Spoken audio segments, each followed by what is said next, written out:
Hello दोस्तों, एक बार आप सभी का फिर से स्वागत है हमारे YouTube channel AKR education point पे। ठीक है दोस्तों, आज हम शुरू करने वाले हैं अपने चैप्टर का पार्ट 3 मांग का, यानी कि पार्ट 3 शुरू करने वाले हैं। लास्ट वीडियो में हमने पार्ट 1 और पार्ट 2 कवर किया है, जिसका आपको लिंक हमारे इस वीडियो के डिस्क्रिप्शन में मिल जाएगा। यदि आपने वह नहीं देखा है तो उसे जाके पहले चेक कर लीजिएगा। तो आज हम शुरू करने वाले हैं मांग के ऊपर हमारा पार्ट 3, जिसके अंदर हम अब नेक्स्ट टॉपिक्स को कवर करेंगे।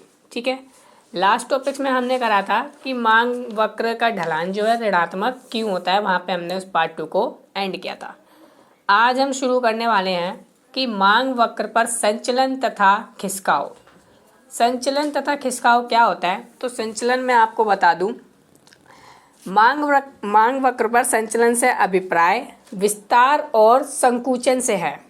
विस्तार और संकुचन से। विस्तार का मतलब कि जब हमारा प्राइस कम होगा तभी तो हम किसी की डिमांड बढ़ाते हैं ना, किसी वस्तु के, और जब हमारा प्राइस बढ़ जाता है तो हम उसकी डिमांड को कम कर देते हैं। तो जो डिमांड कम हो रहा होता है, जो कमी आ रही होती है, उसे हम संकुचन कहते हैं। और जो हमारा विस्तार, मतलब जो हम डिमांड बढ़ा रहे होते हैं, उसे हम विस्तार कहते हैं। ये किस केस के संचलन के अंदर होता है। ठीक है, और इसके अंदर हम विस्तार को देखेंगे तो विस्तार किस कारण से होता है कि वस्तु की अपनी कीमत में कमी के कारण से होता है। यानी कि वस्तु की जब अपनी कीमत में कमी आएगी तो हम क्या करेंगे, डिमांड को बढ़ा देंगे, यानी कि उसकी डिमांड बढ़ाएंगे, यानी कि उस वस्तु की डिमांड में विस्तार होगा। ठीक है, उसी तरीके संकुचन किस कारण से होता है कि वस्तु की अपनी कीमत में वृद्धि के कारण से होने, यानी कि मान लीजिए किसी वस्तु का प्राइस बढ़ेगा तो उसकी डिमांड कम हो जाएगी। ठीक है, यानी कि उस वस्तु के अपनी प्राइस बढ़ रहा है तो क्या हो रहा है, संकुचन हो रहा है, यानी कि उसकी मांग में कमी आ रही है। किसके कारण आ रही है, कीमत में वृद्धि के कारण आ रही है। इन दोनों ही कारणों की वजह से क्या होता है कि मांगी गई मात्रा में परिवर्तन होता है। इसमें क्या परिवर्तन आता है कि इसमें तो मांगी गई मात्रा बढ़ जाती है और इसमें मांगी गई मात्रा कम हो जाती है। इसे अब हम एक तालिका और एक वक्र की तरह द्वारा समझ लेते हैं। ये विस्तार की तालिका दे रखी है, जिसके अंदर किसी वस्तु x का प्राइस पहले 5 था, फिर 1 था। 5 पर वह 1 क्वांटिटी ले रहा था और 1 पर वह 5 क्वांटिटी ले रहा था। ठीक है, तो अब यहाँ देख लेते हैं कि जब 5 प्राइस था उस x वस्तु का तो उसकी क्वांटिटी कितनी थी, 1 थी। यानी कि जब उसका 5 प्राइस था, इस पे हमने प्राइस लेते हैं और यहाँ हम क्वांटिटी लेते हैं। तो जब उसका 5 प्राइस था, ये 5 प्राइस जब उसका था तो वह कितनी क्वांटिटी खरीद रहा था, 1। जब उसका प्राइस 1 था तो वो कितनी क्वांटिटी खरीद रहा था, 5। ठीक है दोस्तों, तो ये क्या हो रहा है, ऊपर से नीचे की ओर डाउनवर्ड बन रहा है। यानी कि इसमें क्या हो रहा है कि हमारी वृद्धि हो रही है, विस्तार हो रहा है कि हमारा प्राइस कम हो रहा है तो हम उसकी क्वांटिटी को क्या कर दे रहे हैं, बढ़ा दे रहे हैं। पहला हमारा प्राइस 5 रुपये था तो हम 1 ही क्वांटिटी खरीद रहे थे, और अब हमारा प्राइस 1 रुपये तो हम कितनी, सीधे 5 क्वांटिटी को खरीद रहे हैं। तो हमारा क्या हो रहा है, विस्तार हो रहा है। ठीक है दोस्तों, अब उसी तरीके से अब हम संकुचन की तालिका को देखें तो हम देखेंगे कि किसी वस्तु का जो प्राइस है वो पहले 1 रुपये था तो उसकी क्वांटिटी हम 5 खरीदे थे, और जब 5 रुपये हुआ तो उसकी क्वांटिटी हम 1 खरीद रहे हैं। यानी कि जब उसकी प्राइस 1 रुपये था तो हमने 5 क्वांटिटी खरीदी। ठीक है दोस्तों, और जब उसका प्राइस 5 था तो हमने 1 क्वांटिटी खरीदी। यहाँ पर क्या हो रहा है कि हम उसकी मांग को क्या कर रहे हैं, कम कर दे रहे हैं। यानी कि क्या हो रहा है, हमारा संकुचन हो रहा है। ठीक है दोस्तों, उम्मीद करता हूँ कि आपको विस्तार और संकुचन समझ आया होगा, और संचलन किसे कहते हैं ये भी समझ आया होगा। संचलन किसे कहते हैं एक बार फिर बताता हूँ कि संचलन से हमारा अभिप्राय मांग के विस्तार अथवा मांग में संकुचन से है। ठीक है, अब हम अपने अगले टॉपिक की तरफ देखते हैं। जिस तरीके से दोस्तों हमने संचलन को देखा, उसी तरीके से अब हम खिसकाव को देखेंगे। कि हमने संचलन में तो ये देखा कि उसमें डिमांड जो बढ़ रही है और कम हो रही है तो हमारा विस्तार और संकुचन हो रहा है। उसी तरीके से खिसकाव में हमारी जब मांग बढ़ेगी या कम होगी तो जो हमारा मांग वक्र है वो दाईं या बाईं ओर की शिफ्ट होगा। वो क्यों होगा, और बाईं ओर की शिफ्ट क्यों होगा, दाईं ओर की तरफ शिफ्ट क्यों होगा, ये हम देख लेते हैं। सबसे पहले ये देखते हैं कि खिसकाव किसे कहते हैं। ठीक है दोस्तों, सबसे पहले हमें ये पता होना चाहिए कि हमारा जो खिसकाव है वो किस कारण से, तो खिसकाव जो है हमारा वो जो बाईं तरफ है वो किस कारण से आता है, तो मांग में कमी या मांग वक्र नीचे की ओर यानी कि बाईं ओर क्यों होता है, खिसकाव क्यों होता है, क्योंकि मांग में परिवर्तन करते हैं हम किस कारण से, वस्तु की अपनी कीमत के अतिरिक्त अन्य तत्वों में परिवर्तन के कारण से। यानी कि जब हमारा जो मांग में खिसकाव होगा, बाईं तरफ जो खिसकाव होगा वो किस कारण से होगा, वस्तु की अपनी कीमत के अतिरिक्त, यानी कि वस्तु की अपनी कीमत में कोई परिवर्तन नहीं होगा जब हम अन्य तत्वों में परिवर्तन करेंगे। अन्य तत्वों का मतलब कि हम अपनी रुचि, इच्छा, इन सब में परिवर्तन कर देंगे तो उसमें खिसकाव आता है। ठीक है। अब जैसे कि यहाँ पे एक एग्जांपल समझ लें कि बाईं ओर की तरफ खिसकाव किस तरीके से, हमने एक वस्तु का प्राइस ले रखा है जिसका प्राइस 10 रुपये है, तो उसकी क्वांटिटी 20 हम खरीद रहे थे, और एक बार फिर से उसकी प्राइस 10 ही था, तब हमने उसकी वो क्वांटिटी को 30 खरीदा। यानी कि वस्तु के प्राइस में तो कोई चेंज नहीं है, यानी कि उसकी वस्तु की अपनी कीमत के में तो कोई चेंज नहीं आया, फिर भी क्या करा है इंसान ने, उसकी क्वांटिटी को बढ़ा दिया। यानी कि या तो उसकी रुचि बढ़ गई होगी, या फिर उसके आय में जो है वो वृद्धि हो गई होगी, ठीक है, या फिर कुछ भी उसका रीज़न रहा होगा जिस वजह से उसने क्वांटिटी को बढ़ा दिया है। तो ये अन्य कारण हो गया वस्तु की अपनी कीमत के अलावा, ठीक है, जिसकी वजह से उसने क्या करा है कि डिमांड को बढ़ाया है। तो ये किस तरफ शिफ्ट होगा दोस्तों, बाईं तरफ हमारे। ठीक है, तो अब देख लेते किस प्रकार से, कि जब उसका प्राइस 10 था तब उसने कितनी डिमांड करी, 20, और जब भी उसका प्राइस अभी भी 10 ही है तो उसने कितनी डिमांड करी, 30। यानी कि वो ए पॉइंट से किसकी तरफ शिफ्ट हो गया, बी पॉइंट की तरफ शिफ्ट हो गया। देख लो दोस्तों, ए पॉइंट से बी पॉइंट की तरफ शिफ्ट हुआ है, यानी कि दाएं से बाईं ओर की तरफ शिफ्ट हुआ। ये हमारा क्या कहलाएगा, ये हमारा कहलाएगा मांग वक्र में बाईं ओर की तरफ खिसकाव। किस ओर, बाईं ओर की तरफ खिसकाव। उसी तरीके से दाईं ओर की तरफ खिसकाव क्यों आता है, मांग में परिवर्तन, उसी वजह से वही रीज़न है कि वस्तु की अपनी कीमत के अतिरिक्त अन्य तत्वों के कारण उस जो है वो दाएं तरफ की ओर खिसकाव करता है। कैसे, इसे भी एक तालिका से समझ लेते हैं कि जब किसी वस्तु का प्राइस 10 था तो उसकी हम डिमांड 30 कर रहे थे, और जब उस वस्तु का प्राइस अभी भी 10 ही है तो हमने उसकी जो डिमांड है यानी कि क्वांटिटी है वो कम कर दी। तो ये क्यों कम करी, या तो हमारी रुचि कम हो गई होगी अब उस वस्तु को लेके, या हमारी आय कम हो गई होगी, या कोई अन्य कारण रहा होगा। यानी कि इसकी प्राइस में तो कोई चेंजेस नहीं आया ना, वस्तु की अपनी कीमत में कोई चेंजेस नहीं है, अन्य तत्वों में परिवर्तन हुआ है जिसके कारण हमने डिमांड को कम किया है। इसलिए जो मांग वक्र पे उसका खिसकाव है वो किस तरफ होगा दोस्तों, दाईं तरफ होगा। ठीक है, हमारे लेफ्ट साइड होगा। देख लेते हैं, जब इसका प्राइस 10 था तो हम इसकी क्वांटिटी ए खरीद रहे थे, ठीक है, और जब इसका प्राइस अभी भी 10 ही है तो हम इसकी क्वांटिटी बी खरीद रहे थे। यानी कि हम किस तरफ शिफ्ट हुए हैं, दाईं तरफ शिफ्ट हुए हैं दोस्तों, दाईं तरफ। तो अभी हम इससे पता लगा सकते हैं कि हमने क्वांटिटी तो गिराई है बल्कि प्राइस में कोई चेंजेस नहीं हुआ। तो हमारे किस तरफ मांग वक्र खिसकाव करेगा, दाईं ओर या ऊपर की ओर मांग वक्र खिसकाव करता है। ठीक है दोस्तों, उम्मीद करता हूँ कि आपको खिसकाव भी समझ आया होगा, जो कि बाईं और दाईं तरफ शिफ्ट करता है। अब हम चलते हैं अपने नेक्स्ट टॉपिक की तरफ।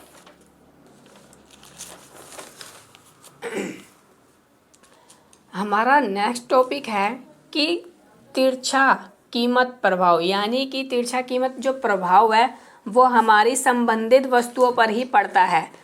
तिरछा कीमत प्रभाव हमारा संबंधित वस्तुओं पर ही पड़ता है, और हमें पता है संबंधित वस्तुएं कौन कौन सी होती है, प्रतिस्थापन वस्तुएं और पूरक वस्तुएं। उस प्रतिस्थापन वस्तुओं में किस कारण से तिरछा प्रभाव पड़ेगा कि कीमत के संबंध में एक वस्तु की मांग पर, यानी कि जब उसकी कीमत में बदलाव होगा तभी तो किसी एक वस्तु की मांग पर उसका प्रभाव पड़ेगा। मान लीजिए कोई प्रतिस्थापन वस्तु है, जब उसकी कीमत में क्या कहते हैं बढ़ोतरी या कमी होगी तभी तो दूसरी वस्तु की मांग में कमी या बढ़ोतरी होगी। उसी तरीके से पूरक वस्तु में भी वही होगा, जब किसी की एक वस्तु में बढ़ोतरी या कमी होगी तभी दूसरी वस्तु की मांग में बढ़ोतरी या कमी होगी। तो ये तिरछा प्रभाव जो है मांग का वो संबंधित वस्तुओं पर पड़ता है, और संबंधित वस्तु हमारी दो होती हैं, प्रतिस्थापन और पूरक। और प्रतिस्थापन या पूरक वस्तुओं में कीमत के प्रभाव से ही मांग में कमी या बढ़ी आती है।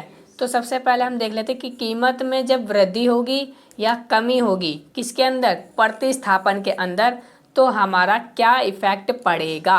मान लेते कि कीमत में वृद्धि हुई, ठीक है, ये हमने एक वक्र ड्रॉ कर रखा है। अब हम मान लेते हैं कि हमारा जो प्राइस था किसी हमने यहाँ चाय का एग्जाम्पल लिखा है, आप देख सकते हैं टी लिख रखा है मैंने, हमने यहाँ चाय का एग्जाम्पल लिया है कि पहले जो चाय का प्राइस था, ठीक है, तब हम उसकी एक वैल्यू क्या मतलब क्वांटिटी खरीद रहे थे T1, ठीक है, और जब हमने प्राइस क्या कहते हैं कॉफ़ी का प्राइस बढ़ गया, अभी तो हमने क्या प्रतिस्थापन में एक एग्जाम्पल लिया था चाय और कॉफ़ी का, ठीक है, तो यहाँ पर मान लेते हैं यहाँ पर जो चाय का प्राइस है 10 रुपये और यहाँ पर अभी चाय का कॉफ़ी का प्राइस है 10 रुपये, ठीक है। तो अभी इसमें क्या है कि हम चाय की मात्रा खरीद रहे हैं T1 और अब क्या हुआ कि इसका जो प्राइस है वो 10 से 15 होगा, तो अभी भी हम किसकी मात्रा खरीद रहे हैं, चाय की खरीदेंगे, क्योंकि कॉफ़ी जब महंगी हो गई है तो इसके प्रतिस्थापन में कौन आएगा, चाय आएगा। तो हमने यहाँ पर अगली बार भी K2 यानी कि T2 मात्रा किसकी खरीदी है, चाय की, यानी कि ये आगे की तरफ, यानी कि पहले K1 पॉइंट यहाँ था, अब हमने यहाँ शिफ्ट हो गया आगे की तरफ गए हैं। ये हमारी कीमत में वृद्धि की वजह से, किसकी कीमत में वृद्धि हुई है, कॉफ़ी की कीमत में वृद्धि हुई है, तो उसके प्रतिस्थापन में कौन आया है, चाय आया है, जिसकी वजह से हमने चाय की डिमांड को क्या करा है, डिमांड 2 क्या करा है, बढ़ाया है, ठीक है। अब इसी संबंध में हम देख लेते हैं कि अगर कीमत में कमी आए, अगर कीमत में कमी आएगी तो देख लेते हैं कि जब प्राइस चाय का कुछ भी रहा हो, मान लेंगे चाय का प्राइस 10 रहा तो हमने उसकी कितनी क्वांटिटी खरीदी, T1 क्वांटिटी खरीदी। अब जो प्राइस इसका कॉफ़ी का 15 था वो 15 से 5 हो गया और चाय का अभी भी कितना है, 10 है, तो लोग चाय नहीं खरीदेंगे, कहाँ से शिफ्ट हो जाएंगे, कॉफ़ी पर, यानी कि अब चाय की डिमांड जो है वो क्या हो जाएगी, कम हो जाएगी, यानी कि अब ये अंदर की तरफ शिफ्ट होगा, ठीक है, यानी कि अब उसकी डिमांड कितनी हो गई, T2, यानी कि मांग में क्या हुई है, कमी हुई है। और ये हमारा क्या हो रहा है, ये जो है ये मांग में हमारा क्या है, क्या कहते हैं दाईं तरफ शिफ्ट हो रहा है और ये हमारा बाईं तरफ शिफ्ट हो रहा है, यानी कि ये खिसकाव हो रहा है, ये आगे की ओर खिसकाव है और ये हमारा पीछे की तरफ खिसकाव है, ठीक है दोस्तों। और अब हम देख लेते हैं कि पूरक वस्तु में भी ठीक कीमत के प्रभाव से ही मांग में कमी या वृद्धि होगी। तो जब हम देख लेते हैं जब कीमत में वृद्धि होगी पूरक में, तो हमारा इफेक्ट क्या पड़ेगा, जब पूरक वस्तु यानी कि किसी पूरक वस्तु की कीमत में वृद्धि हुई, मान के चल लेते हैं हम यहाँ पर कार का एग्जाम्पल ले रखा है हमने, तो जब हमने पहले जो कोई वृद्धि नहीं हुई तो हमने उसकी T1 क्वांटिटी खरीद रखी थी। अब क्या हुआ कि कार की पूरक वस्तु क्या होगा, हमारा पेट्रोल होगा, ठीक है, पेट्रोल के दाम में बढ़ोतरी हो गई, ये 90 से 150 चला गया, तो अब क्या होगा कि कार की जो डिमांड है वो कम हो जाएगी। क्यों, क्योंकि जब हमारे पास कैपेसिटी ही नहीं होगी पेट्रोल खरीदने की तो कार हम खरीद के क्या करेंगे, कार तो पेट्रोल से ही चलती है, तो उसकी डिमांड में क्या हुआ, ये कमी हुई, यानी कि T1 से हम T2 पर शिफ्ट हुए हैं, यानी कि इस तरफ पीछे की ओर शिफ्ट हुए हैं, यानी कि इसमें कीमत में वृद्धि होने से क्या हुआ है कि डिमांड जो है वो कम हो गई है, किसकी, पूरक वस्तु की। पूरक वस्तु इसकी क्या थी, पेट्रोल में जब वृद्धि हुई तो किसकी डिमांड कम हो गई, हमारी कार की, ठीक है। अब हम देख लेते हैं कि अगर इसकी कीमत में कमी आ जाए, यानी कि पेट्रोल की कीमत में कमी आ जाए, अब ये जो 90 था इसका प्राइस हो जाए 60 रुपये हो जाएगा, तो यहाँ पर हम देख लेते हैं कि पहले तो हम कार की क्वांटिटी खरीद रहे थे T1, ठीक है, अब क्या हुआ कि इसकी पूरक वस्तु यानी कि कार की पूरक वस्तु क्या है, पेट्रोल की जब कीमत कम हो जाएगी 90 से 60 हो जाएगी तो हम कार की डिमांड बढ़ा देंगे। क्यों बढ़ा देंगे, क्योंकि अब जब पेट्रोल सस्ता हो गया है तो लोग कहेंगे कि हाँ चलो पेट्रोल भी सस्ता हो गया है तो अभी हम चलाने योग्य हैं, चला सकते हैं, इतना अफोर्ड कर सकते हैं, तो इसलिए वो डिमांड बढ़ा देंगे कार की, यानी कि अब ये किस तरफ शिफ्ट हो गया है, ये हमारा शिफ्ट हो गया है आगे की ओर, ठीक है, यानी कि इसमें दाईं तरफ खिसकाव आया है। समझ आ गया होगा दोस्तों कि कीमत में के संबंध में कमी या वृद्धि होते तो किस तरह से प्रभाव पड़ता है हमारी मांग पर, और इसे हम मांग वक्र पर कैसे दर्शा सकते हैं। ठीक है दोस्तों, आप सभी को मैं बताना चाहूँगा कि इस वीडियो के डिस्क्रिप्शन में हमारे टेलीग्राम लिंक और व्हाट्सएप ग्रुप की लिंक आपको मिल जाएगी, जहां पर आपको इन्हीं क्लासेस के नोट्स प्रोवाइड कराए जाएंगे। साथ में आप सभी वहां पर अपनी क्वेरीज वगैरह, क्वेश्चंस वगैरह भी पूछ सकते हैं, उनके आपको जल्द से जल्द सॉल्यूशन दिए जाएंगे। ठीक है दोस्तों, अब हम चलते हैं अपनी नेक्स्ट टॉपिक की तरफ से। यहाँ पर अब मैंने कुछ इम्पोर्टेंट क्वेश्चन दे रखे हैं जो कि इस चैप्टर के नज़रिए से बहुत ही इम्पोर्टेंट क्वेश्चन हैं, और अभी हमारे जो चैप्टर है वो यहीं पर ही ख़त्म हो चुका है। अब हम एक बार इन क्वेश्चनों के माध्यम से उस चैप्टर का जल्दी से रिवीजन कर लेते हैं।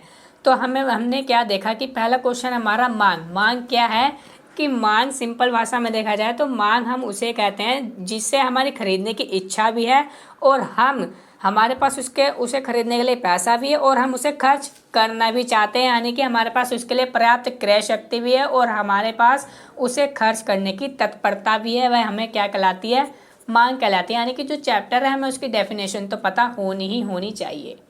और फिर हम देखेंगे कि प्रतिस्थापन व पूरक वस्तु में अंतर बताइए। ये हमारा पार्ट 2 की वीडियो है, अगर किसी ने नहीं देखी है दोस्तों तो उसे देख लीजिए जाके। ये पार्ट 2 में हमने समझा रखा है कि प्रतिस्थापन व पूरक वस्तु में क्या अंतर है। फिर हमने क्वेश्चन हमारा बहुत ही इंपॉर्टेंट क्वेश्चन है ये, कि व्यक्तिगत मांग को प्रभावित करने वाले कारक क्या है। ये पेपर में दोस्तों 6 नंबर में पूछा जाता है कि व्यक्तिगत मांग को प्रभावित करने वाले कारक क्या है। तो मैंने ये वीडियो जो है, इसका जो पार्ट है वो पार्ट 1 अवेलेबल है, अगर किसी ने नहीं देखा है दोस्तों तो इसे भी देख लीजिए जाके। इसके अंदर मैंने आपको समझाया था कि व्यक्तिगत मतलब मांग को प्रभावित करने वाले कारक हैं कि वस्तु की अपनी कीमत, संबंधित वस्तु की कीमत, आय, रुचि और संभावनाएं, ये सभी क्या करते हैं कि किसी एक व्यक्ति की मांग को प्रभावित करती हैं। फिर उसके अगला क्वेश्चन आ जाता है हमारा कि बाजार मांग को प्रभावित करने वाले कारक। ये भी दोस्तों बहुत ही इंपॉर्टेंट क्वेश्चन है, ये भी आपके पेपर में 6 नंबर में पूछा जाता है कि बाजार मांग को प्रभावित करने वाले कारक कौन से हैं। तो बाजार मांग को प्रभावित करने वाले हमारी जनसंख्या हो जाती है, और वस्तु की अपनी कीमत हो जाती है, और बाजार का आकार हो जाता है। यह वीडियो मतलब ये क्वेश्चन, ये जो टॉपिक है ये हमारा पार्ट 2 में अवेलेबल है। जिसने नहीं देखा है तो आप वहाँ पार्ट 2 में जाके भी इस क्वेश्चन को देख सकते हैं। नेक्स्ट क्वेश्चन आता है हमारा कि मांग वक्र का ढलान ऋणात्मक ही क्यों होता है। यह भी बहुत ही इंपॉर्टेंट क्वेश्चन है दोस्तों, इसे भी ध्यान रखिएगा। और इस क्वेश्चन का जो लिंक है वो पार्ट 2 में अवेलेबल है, अगर किसी को नहीं पता है तो आप पहले इसे देख लीजिएगा जाके। ऋणात्मक क्यों होता है, इसके लिए मैंने आपको बताया था, सीमांत उपयोगिता का नियम बताया था, और आय का प्रभाव, आय का असमान वितरण बताया था, जो कि इसके कुछ रीज़न है जिसमें हमें पता चलता है कि ये ऋणात्मक क्यों होता है। ठीक है दोस्तों। और कुछ जो है इस चैप्टर से रिलेटेड हमारे सामने अंतर आते हैं कि सामान्य वस्तु और निम्न कोटि वस्तु में अंतर बताइए। तो ये भी मैं आपको बता चुका हूँ। संचलन और खिसकाव में अंतर बताना है। तो संचलन हमें पता है कि संचलन जो है वो हमारा होता है, क्या कहते हैं, विस्तार और हमारा संकुचन से संबंधित होता है, और ये हमारा दाईं और बाईं तरफ से संबंधित होता है। और इसमें आप पॉइंट अपनी तरफ से भी बना के लिख सकते हैं जो आपने समझाया। अगर आपने वीडियो ध्यान से देखी होगी तो आपको पता चल जाएगा कि इसमें क्या क्या पॉइंट हैं। दूसरा हमारा आता है कि विस्तार और वृद्धि में। विस्तार आपको पता है दोस्तों अपवर्ड होता है, ठीक है, और जो वृद्धि होती है वो हमारी आगे की तरफ होती है। इसी के संबंधित जब हमने विस्तार और वृद्धि की बात की थी, आप उसमें भी देख सकते हैं कि क्या पॉइंट है। संकुचन और कमी भी सेम उसी तरीके से है। तो दोस्तों मांग चैप्टर हमारा ख़त्म हो चुका है। जिसे इस चैप्टर को लेकर कोई भी डाउट, कोई भी क्वेश्चन है वो हमें कमेंट बॉक्स में कमेंट कर सकता है। अपने प्यारे प्यारे कमेंट्स करके हमें बता सकता है। अगर कोई इंक्वायरी है तो हमसे भी वो पूछ सकता है। तो आज की वीडियो में इतना ही दोस्तों।